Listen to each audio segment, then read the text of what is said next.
లేదా? రాజుకు నియమించిన రక్షణ నీకు ఇస్తాడా ఇవ్వడా? నాకు రక్షణ కావాలనే వాళ్ళు గట్టిగా హల్లెలూయా చెప్దామా? Very good. మీ అందరికి రక్షణ దేవుడు ఇచ్చును గాక.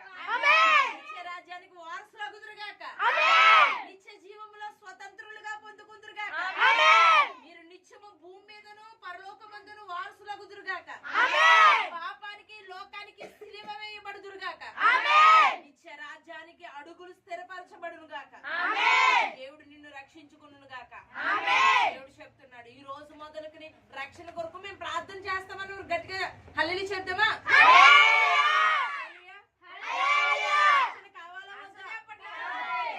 మన ఇంటి వారము, మనము, మన కుటుంబ సభ్యులు అందరూ రక్షణ పొందుకోవాలి. ఓకేనా?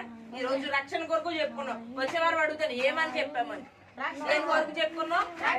రక్షణ కావాలి, మనం రక్షించబడాలి. దేనికి రక్షణ కావాలనుకున్నాం?